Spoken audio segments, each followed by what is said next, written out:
The following is a presentation of KBTC Profiles.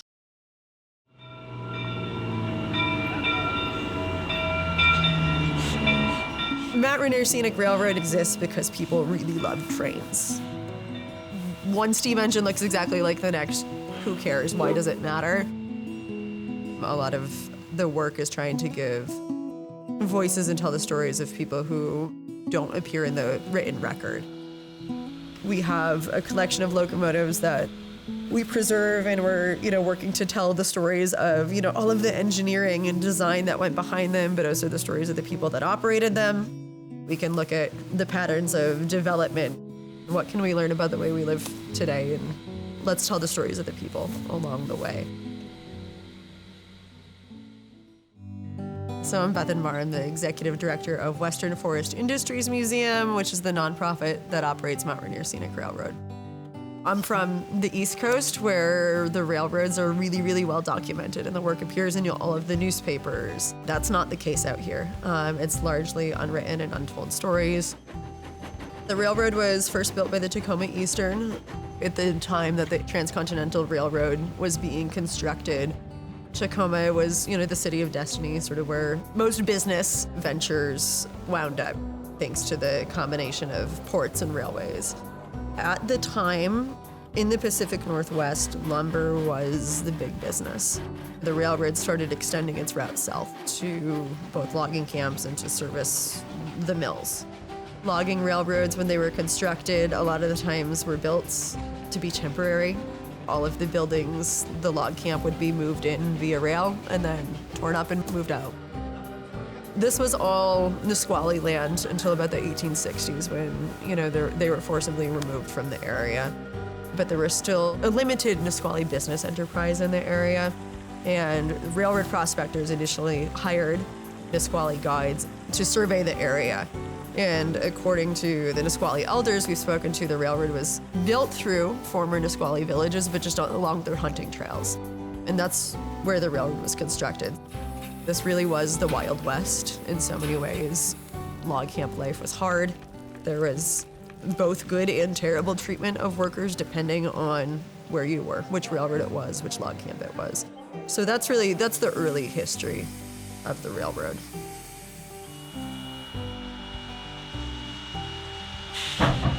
The museum was formed, I think it's fair to say it was largely on accident, in 1980 by Tom Murray Jr., who of Murray Pacific, now Sierra Pacific, a very, very successful businessman who grew up in the logging camps. And he grew up around these engines.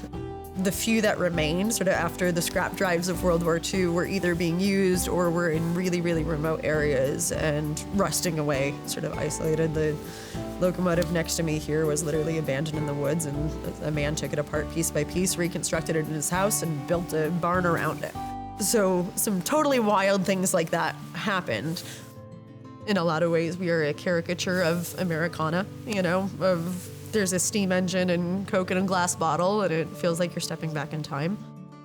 In our collection, we have 8 steam engines, 4 diesels, and a whole bunch of rail cars of different varieties. Passenger cars, tank cars, flat cars, log cars, a little bit of this, a little bit of that. They're a very unique machine. It's really by the seat of your pants. It's kind of one of those things that you really have to pay attention.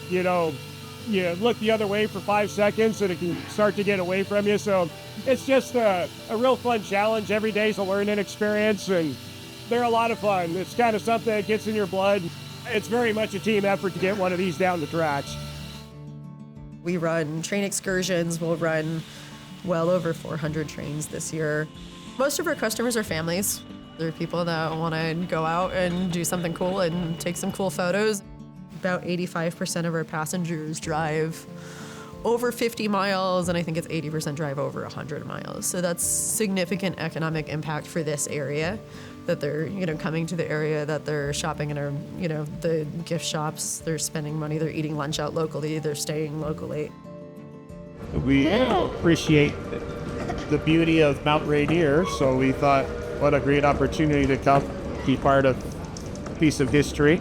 We also like to support local nonprofits, and just thought it was really neat that there's a group here that's maintaining this experience for people. Because it's so small, the community is involved. A lot of people realize what good a tourist attraction like this does.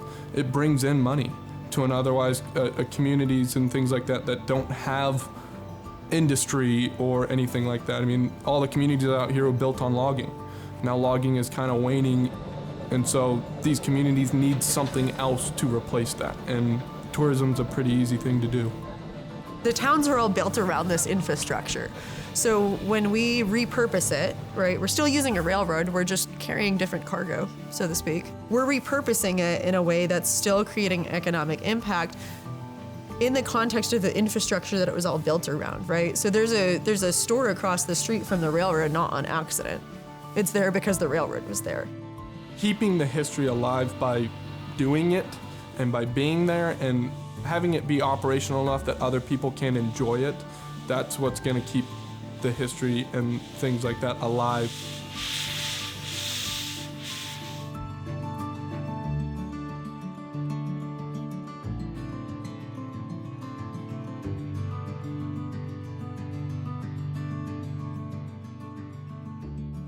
Funding for this edition of KBTC Profiles provided by the KBTC Association. KBTC profiles are available at kbtc.org.